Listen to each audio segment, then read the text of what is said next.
सभी उत्तराखंड वासियों को मेरा नमस्कार, सबको मेरा प्रणाम। आज उत्तराखंड में आके मुझे बहुत अच्छा लग रहा है। उत्तराखंड को हम देवभूमि मानते हैं। भगवान ने उत्तराखंड को देने में कोई कसर नहीं छोड़ी। भगवान ने सब कुछ दिया। उत्तराखंड में नदियां हैं, पहाड़ हैं, पेड़ हैं, वनस्पति हैं, जड़ी बूटियां हैं। उत्तराखंड में मेहनती लोग हैं, अच्छे लोग हैं, ईमानदार लोग हैं। लेकिन उत्तराखंड के नेताओं ने और उत्तराखंड के पार्टियों ने उत्तराखंड को बर्बाद करने में कोई कसर नहीं छोड़ी।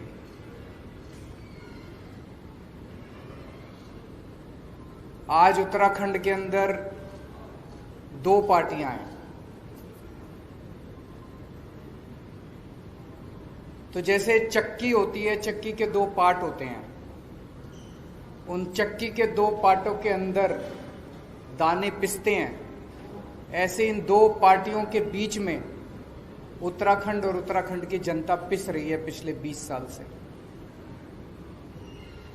इन दोनों पार्टियों ने बड़ी अच्छी सेटिंग कर रखी है, बड़ी अच्छी सहमति बना रखी है आपस में, और बड़े तरीके से है, सिस्टमैटिक। आप 2000 से उठा के देख लो, एक बार तुम, एक बार हम, एक बार तुम, एक बार हम, एक बार तुम लूटो, एक बार हम लूटेंगे, एक बार तुम लूटो, एक बार हम लूटेंगे। अभी हम देख रहे हैं कि सत्ताधारी पार्टी के पास सीएम ही नहीं है। एक बनता है, फिर सत्ताधारी पार्टी को लगता है नहीं ये भी निकम्मा, फिर दूसरे को बनाते हैं, फिर कहते हैं नहीं ये भी निकम्मा। मेरे ख्याल से 70 साल के भारत के इतिहास में ये पहली बार हो रहा होगा कि कोई अपनी पार्टी खुद ही कहती है कि हमारा सीएम बेकार है। वैसे तो अपोजिशन वाले कहते हैं भाई ये पार्टी खराब है, ये सीएम खराब है। ये तो खुद ही कह रहे हैं कि हमारा सीएम खराब है, इसको बदल रहे हैं। अब फिर दूसरे को भी कहते हैं ये भी खराब है, इसको भी बदल रहे हैं। तो वहां पे सीएम की लड़ाई चल रही है, उनके पास सीएम नहीं है। फिर विपक्ष है, विपक्ष के पास नेता नहीं है। वहां पे विपक्ष का नेता चुनने के लिए पिछले महीने भर से दिल्ली के अंदर दिल्ली के चक्कर काटे जा रहे हैं। उत्तराखंड की जनता के विकास के बारे में कौन सोचेगा? क्या इन दोनों पार्टियों में से किसी भी पार्टी को उत्तराखंड की जनता की चिंता है? उत्तराखंड की जनता के बारे में कौन सोचेगा? उत्तराखंड के विकास के बारे में कौन सोचेगा? इन दोनों पार्टियों को कोई परवाह नहीं है। दोनों पार्टियां केवल सत्ता की लड़ाई लड़ रही हैं, कुर्सी की लड़ाई लड़ रही हैं। आज इतनी महंगाई हो गई है, एक आम आदमी को अपना परिवार चलाना मुश्किल होता जा रहा है। हर चीज महंगी होती जा रही है। जैसा भी कर्नल साहब ने कहा, किसी भी परिवार में चले जाओ, सबसे ज्यादा दुखी कौन है? खासकर महिलाएं हैं। क्यों? आदमी कमाता है, कमा के महीने के अंत में अपने घर में अपनी धर्मपत्नी को, मां को, बहन को लाके पैसे उसके हाथ में रख देता है। फिर पूरा महीने का खर्चा तो बेचारी महिला को चलाना पड़ता है। आमदनी बढ़ नहीं रही, खर्चे बढ़ते जा रहे हैं, महंगाई बढ़ती जा रही है। मेरा यह कहना है कि उत्तराखंड जो कि बिजली बनाता है, जो कि दूसरे राज्यों को बिजली देता है, दूसरे राज्यों को बिजली बेचता है, उत्तराखंड के अपने वासियों को बिजली इतनी महंगी क्यों मिलती है? क्या कभी किसी भी सरकार ने उत्तराखंड वासियों को फ्री में बिजली या सस्ती बिजली देने के बारे में सोचा? नहीं सोचा। उनके पास टाइम ही नहीं है। वो तो अपनी सत्ता की लड़ाई में लगे हुए हैं। जब टेहरी बांध बनाया गया था, टेहरी बांध बनाने के लिए जिन लोगों की जमीनें ली गई थी, जिन लोगों के रिसोर्सेज लिए गए थे, उनको वादा किया गया था कि तुम लोगों को कम से कम फ्री में बिजली दी जाएगी। किया गया था कि नहीं किया गया? क्या उनको फ्री में आज तक बिजली मिली? उनको भी बिजली नहीं दी। जो उनको वादा था, उनको भी बिजली फ्री में नहीं दी। कुछ दिन पहले, अभी 4-5 दिन पहले मैंने टीवी में सुना कि उत्तराखंड के बिजली मंत्री ने ऐलान किया कि हम 100 यूनिट बिजली फ्री देंगे और 100 से 200 यूनिट बिजली हाफ रेट देंगे। मुझे बहुत अच्छा लगा कि उत्तराखंड के लोगों को कुछ तो फायदा होगा। लेकिन मैं सोच रहा था कि चुनाव के 6 महीने पहले ये वादा कर रहे हैं, ये अपने वादे पे टिकेंगे नहीं टिकेंगे। इनके एक बहुत बड़े नेता ने एक बारी कमेंट किया था, जब उनसे पूछा गया जी आपने कहा था 15-15 लाख रुपए देंगे, बोले तो चुनावी जुमला होता है। तो जब उन्होंने ऐलान किया कि 100 यूनिट बिजली फ्री देंगे, तो मेरे मन में एक शंका थी, एक खुशी भी थी, एक शंका भी थी कि पता नहीं ये पूरी करेंगे नहीं करेंगे। मेरी शंका 24 घंटे में उसका निवारण हो गया। उसके 24 घंटे के अंदर यहाँ के मुख्यमंत्री ने कह दिया ऐसा कोई प्रस्ताव नहीं है, हम बिजली मुफ्त नहीं देने वाले। तो आपको 6 महीने का इंतजार भी नहीं करना पड़ा। चुनाव उन्होंने खुद ही कह दिया ये चुनावी जुमला था, हम बिजली फ्री नहीं देने वाले। दिल्ली में उत्तराखंड के बहुत लोग रहते हैं। मुझे तो लगता है शायद उत्तराखंड के हर परिवार से या तो कोई दिल्ली में रहता होगा, या दोस्त होगा, या रिश्तेदार होगा। लगभग हर परिवार का कुछ ना कुछ दिल्ली से रिश्ता जरूर है। और जब आपस में दिल्ली से उत्तराखंड के जो निवासी हैं, दिल्ली में रहते हैं, वो आते हैं वापस, चर्चा करते हैं, फोन पे बात होती है, तो वो बताते हैं कि दिल्ली में किस तरह से विकास हो रहा है। जो काम 70 साल में सारी पार्टियां मिलकर देश के किसी भी कोने में नहीं कर पाई, वो काम आज दिल्ली के अंदर हो रहे हैं। स्कूल बन रहे हैं, अस्पताल बन रहे हैं, सड़कें बन रही हैं, पानी, बिजली, हर क्षेत्र के अंदर दिल्ली के अंदर विकास हो रहा है। अब उत्तराखंड वासी भी चाहते हैं कि वैसा ही विकास दिल्ली का जैसा हो रहा है वैसा ही विकास, यहां भी स्कूल अच्छे होने चाहिए, यहां भी अस्पताल अच्छे होने चाहिए, सभी उत्तराखंड वासी चाहते हैं। और अब उत्तराखंड के लोग मन बना चुके हैं कि उत्तराखंड के अंदर आम आदमी पार्टी की सरकार लानी है। तो मैं उत्तराखंड के लोगों को भरोसा दिलाना चाहता हूं कि जितने काम, अच्छे काम दिल्ली में हुए वो तो करेंगे ही करेंगे। स्कूल भी अच्छे बनाएंगे, अस्पताल भी अच्छे बनाएंगे, बिजली भी अच्छी करेंगे, पानी भी अच्छा करेंगे, यहाँ पे खेती भी अच्छी करेंगे, कानून व्यवस्था भी, और भी खूब सारे अच्छे काम करेंगे। आज मैं खासकर बिजली के क्षेत्र में 4 बातों की गारंटी देके जा रहा हूं। और मैं ये बता दूं, हमारा, मैं जो कहता हूं वो चुनावी जुमला नहीं होता। केजरीवाल जो कहता है वो करता है। आज जो मैं कह रहा हूं वो केजरीवाल की गारंटी है। 4 बातों की गारंटी दे रहा हूं मैं बिजली के क्षेत्र में। ये हमारी पहली गारंटी है। पहली गारंटी का मतलब अगले महीने फिर आऊंगा एक और बात करने के लिए, फिर उसके अगले महीने फिर आऊंगा एक और बात करने के लिए। आज बिजली के क्षेत्र में 4 बातों की गारंटी देके जा रहा हूं। पहली चीज, जैसे दिल्ली में करके दिखाया वैसे ही उत्तराखंड के अंदर हमारी सरकार बनेगी। 300 यूनिट बिजली तक हर परिवार को मुफ्त बिजली दी जाएगी। दिल्ली में 200 यूनिट बिजली मुफ्त मिलती है, 200 से 400 यूनिट के बीच में हाफ मिलती है, हाफ रेट पे। तो यहां पे इसके लिए हमने एक अलग वो कर लिया कि एवरेज करके 300 यूनिट, वो हाफ वाला कॉन्सेप्ट नहीं रखा, 300 यूनिट फ्लैट, 300 यूनिट तक हर परिवार को मुफ्त बिजली दी जाएगी। दूसरी बात, ऐसे पिछले कई महीनों से हमारे कार्यकर्ता गांव-गांव जा रहे हैं, घर घर जा रहे हैं। ऐसे कई परिवार देखने को मिले, ऐसे कई बिल देखने को मिले कि लोगों के गलत बिल आए हुए हैं। और कई बार होता है कि जानबूझ के गलत भेजे जाते हैं। 60,000 का बिल भेज दिया, अब वो बेचारा जब ठीक कराने जाता है तो उसको कहते हैं 10,000 दे दे, तेरा बिल माफ कर देंगे।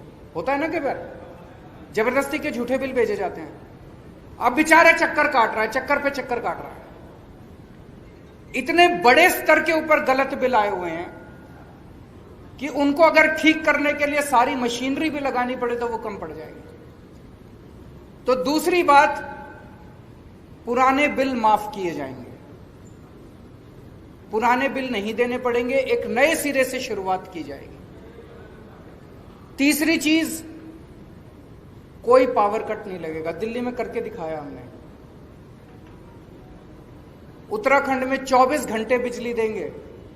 फ्री बिजली का यह मतलब नहीं है कि बिजली कम देंगे, पूरी बिजली देंगे, 24 घंटे बिजली देंगे, मुफ्त बिजली देंगे। दिल्ली में जब मैं मुख्यमंत्री बना 2015 में, जब दूसरी बार हमारी सरकार बनी थी, मेरे को याद है 2014 की गर्मियां, दिल्ली में 7-7, 8-8 घंटे के पावर कट लगते थे। बहुत बुरा हाल था दिल्ली के अंदर, इतने पावर कट लगते थे। मुख्यमंत्री बनने के बाद मैंने और मेरे मंत्रियों ने और मेरे विधायकों ने गली गली जा जाके, मोहल्ले मोहल्ले में जा जाके तारें बदलवाई, ट्रांसफार्मर बदलवाए, खड़े होके, जैसे अपने घर का काम कराते हैं ना जब घर की, वैसे खड़े होके हमने ट्रांसफार्मर चेंज करवाए, तारें चेंज करवाई, रिप्लेस कराई। और आज दिल्ली के अंदर 24 घंटे बिजली है। लोगों ने इन्वर्टर इस्तेमाल करने बंद कर दिए, जनरेटर इस्तेमाल करने बंद कर दिए। उत्तराखंड में भी बिजली की कमी नहीं है, उत्तराखंड में बिजली बहुत है कि नहीं है? उत्तराखंड तो दूसरों को बिजली देता है, फिर भी बिजली के पावर कट लगते हैं, क्यों लगते हैं? तो उत्तराखंड में कोई पावर कट नहीं होगा। ये तीसरी बात। और चौथी बात, किसानों को, उत्तराखंड के किसानों को मुफ्त बिजली दी जाएगी। आज एक किसान बेचारा गरीब आदमी है, सबसे गरीब आदमी है, और उस किसान से भी हम बिजली के पैसे लेते हैं। अगर उसको थोड़ी सी हम सहूलियत दे देंगे तो उसकी जेब में थोड़े से पैसे आ जाएंगे, उसकी जेब में थोड़े से पैसे आएंगे तो अपने बच्चों को और अच्छी तरह पाल लेगा। तो चौथी बात, किसानों की बिजली, खेती की बिजली मुफ्त की जाएगी। आज ये बिजली के क्षेत्र में हमारी पहली गारंटी है। 4 बातों की मैं गारंटी दे रहा हूं। हमारी सरकार बनने के बाद पहली कलम से आपकी 300 यूनिट बिजली मुफ्त कर दी जाएगी। मैं ऐसे भी नहीं कह रहा कि सरकार बनने के 5 साल के बाद चुनाव के टाइम हमारे को याद आएगा हमारा वादा। सबसे पहले सरकार बनने के बाद पहली कलम से आपकी 300 यूनिट बिजली मुफ्त की जाएगी, किसानों की बिजली मुफ्त की जाएगी और पुराने बिल माफ किए जाएंगे। 24 घंटे बिजली करने के लिए समय लगेगा, 3-4 साल लगेंगे। सारा नेटवर्क जो है, इसमें जितनी कमियां हैं, ट्रांसफार्मर बदलने हैं, ये है वो है, पुराना नेटवर्क है, इसको ठीक करने में समय लगेगा। उसके वो भी करेंगे, लेकिन 3-4 साल के अंदर ऐसी व्यवस्था कर देंगे, मॉडर्न नेटवर्क होगा बिजली का, 24 घंटे बिजली की व्यवस्था करेंगे। मैं समझता हूं कि आज की इस घोषणा के बाद उत्तराखंड के हर व्यक्ति को खुशी होगी, हर परिवार को खुशी होगी, लेकिन सबसे ज्यादा खुशी उत्तराखंड की महिलाओं को होगी। जैसा मैंने कहा कि एक महिला को सबसे ज्यादा बर्दाश्त करना पड़ता है अगर महंगाई होती है। शुक्रिया। अगर आपके कोई प्रश्न है तो एक करके सवाल लिखिए।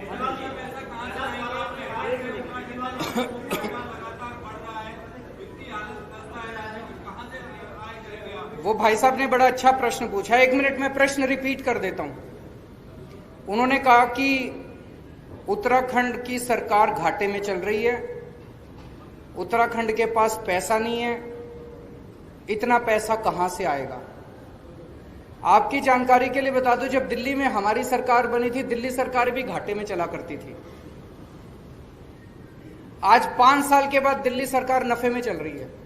ये मैं नहीं कह रहा, सीएजी की रिपोर्ट जो आई है पिछली, वो कह रही है कि पूरे देश में अकेली एक ही सरकार है पूरे देश में, दिल्ली सरकार, जो कि नफे में चल रही है, बाकी सारी सरकारें घाटे में चल रही है।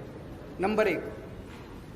नंबर 2, आज ये जो ऐलान किए गए हैं, हम सारी कैलकुलेशन करके आए हैं, सारी प्लानिंग करके आए, ये हवा में नहीं कर रहे। 1200 करोड़ रुपए का खर्चा आएगा टोटल। उत्तराखंड का बजट 50,000 करोड़ है। 50,000 करोड़ में से 1200 करोड़ रुपए निकालना कोई मुश्किल बात नहीं है। दिल्ली का बजट 60,000 करोड़ है।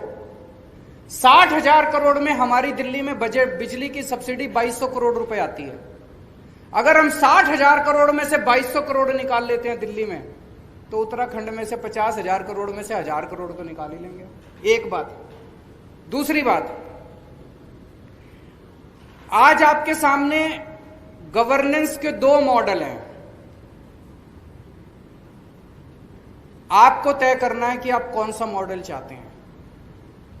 एक मॉडल है इन दोनों पार्टियों का, इस मॉडल में सरकारें घाटे में चलती हैं, जम के भ्रष्टाचार होता है, स्कूल बर्बाद हैं, अस्पताल बर्बाद हैं, बिजली महंगी है और पावर कट लगते हैं। दूसरा मॉडल है नफे में बजट है, शानदार स्कूल बन रहे हैं, शानदार अस्पताल बन रहे हैं, बिजली मुफ्त है और 24 घंटे बिजली है। आप तय कर लो आपको कौन सा मॉडल चाहिए। अगर हम बिजली मुफ्त कर रहे हैं, आज मैं आपको वादा करके जा रहा हूं अगले 5 साल के अंदर किसी भी चीज के ऊपर टैक्स नहीं बढ़ाया जाएगा। आपसे एक्स्ट्रा टैक्स नहीं लेंगे, हम एक्स्ट्रा लोन नहीं लेंगे। कहां से लाएंगे पैसा? चोरी रोकेंगे, भ्रष्टाचार रोकेंगे, भ्रष्टाचार रोक के अगर पैसा बचाएंगे और आपकी जेब में डालेंगे, आप तो खुशी हो गए।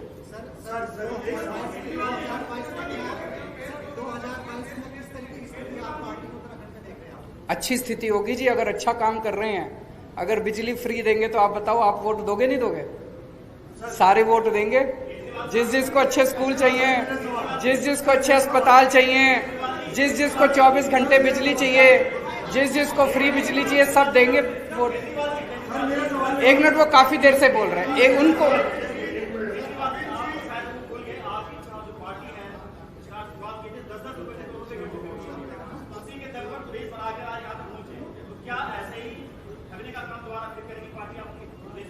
देखिए जी, हम अगर चोरी रोकने वाली पार्टी है तो हम तो चोरी करते नहीं।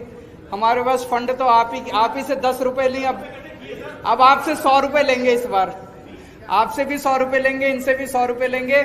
जनता के चंदे से चलने वाली पार्टी है और जनता के चंदे से चलेगी।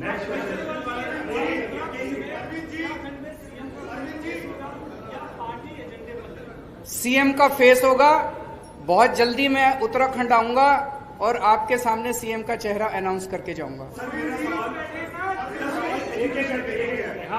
एक मिनट, ये काफी देर से बेचारे। मेरा सवाल एजुकेशन पे लेके है, जहां उत्तराखंडी देहरादून वासी बेपना उत्पीड़न हो रहा है, अत्याचार हो रहा है फीस को लेके।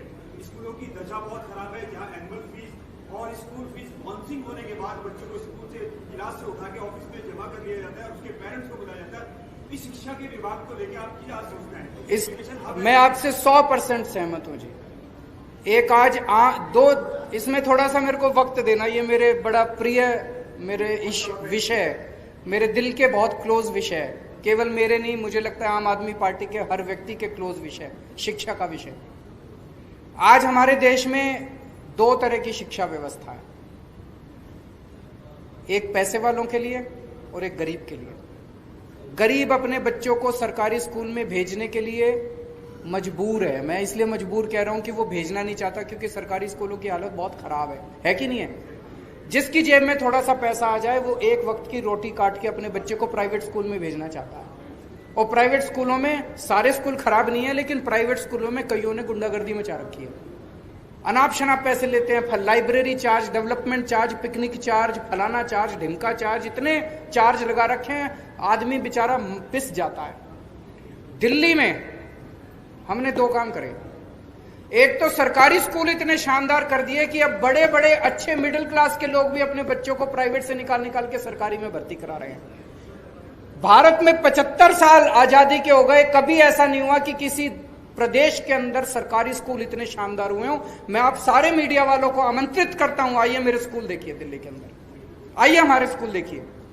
हाथ कंगन को आरसी क्या, मैं अगर झूठ बोलूं तो आप आके देखो, अपने दोस्तों को फोन करके पूछो। और दूसरी चीज, 5 साल से दिल्ली के अंदर प्राइवेट स्कूलों को फीस नहीं बढ़ाने दी। जिस स्कूल ने फीस बढ़ाने की हिम्मत की, उस स्कूल को फीस केवल कम नहीं कराई, बच्चों के पैसे वापस कराए हैं। ढेरों स्कूल ऐसे हैं जहां पे बच्चों के अकाउंट में, पेरेंट्स के अकाउंट में पैसे वापस गए हैं। यहाँ तो बंद स्कूल में फीस ली जा रही है। तो इसीलिए आम आदमी पार्टी की सरकार बनवाई, आपके पैसे वापस कराएंगे हम।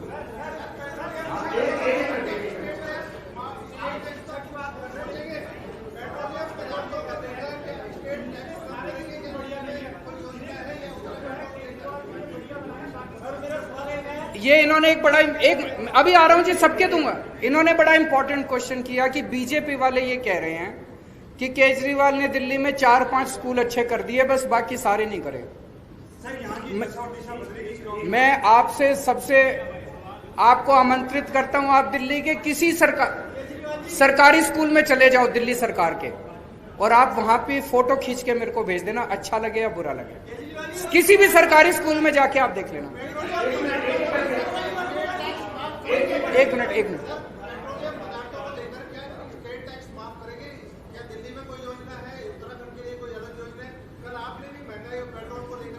एक चीज बताओ, आप एक चीज बताओ, मान लो 100 रुपए का पेट्रोल है, मैं अभी एग्जैक्ट फिगर नहीं बोल रहा हूं, 100 रुपए में मान लो 20 रुपए तो लेती है स्टेट गवर्नमेंट और 60 रुपए लेती है मान लो सेंट्रल गवर्नमेंट। कम किसको करने चाहिए? सेंटर को कम। एक मिनट सुनो तो सही, मेरी बात तो सुनो। जितनी भी राज्य सरकारें हैं वो सारी राज्य सरकारें बेचारे छोटे से रेवेन्यू पे चलती हैं, इतना सा तो रेवेन्यू है, सेंटर बढ़ाती जा रही है, आप कहते हो स्टेट कम करे, तो स्टेट चलेगा कैसे? आपको डिमांड करनी चाहिए कि सेंटर कम करे। सेंटर ने सेंटर जो इतनी टैक्स पे टैक्स इंटरनेशनल लेवल पे तेल के दाम घटते जा रहे हैं और हमारी केंद्र सरकार टैक्स बढ़ाती जा रही है, तो ये तो सही नहीं है। लास्ट क्वेश्चन,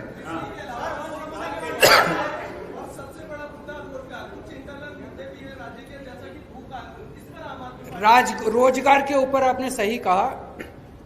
हमारी पार्टी के अंदर आजकल कर्नल साहब जो हैं युवाओं के बीच में घूम रहे हैं, युवाओं के बीच में बातचीत कर रहे हैं। रोजगार को लेके हमारी पार्टी के अंदर पूरा प्लान बन रहा है। अगले कुछ महीने के अंदर मैं दोबारा आपके बीच में आऊंगा और रोजगार के ऊपर कुछ ना कुछ आपके साथ साझा करूंगा।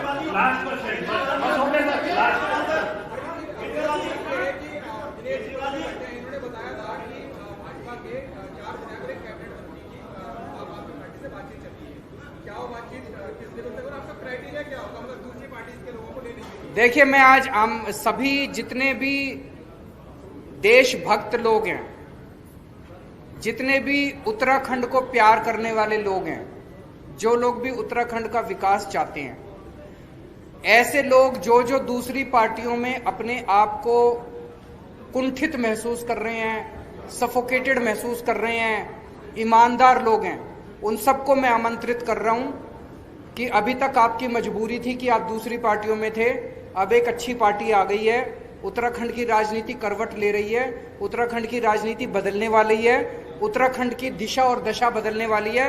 आप सब लोग आइए और आम आदमी पार्टी ज्वाइन कीजिए। बहुत बहुत धन्यवाद, शुक्रिया, थैंक यू, धन्यवाद।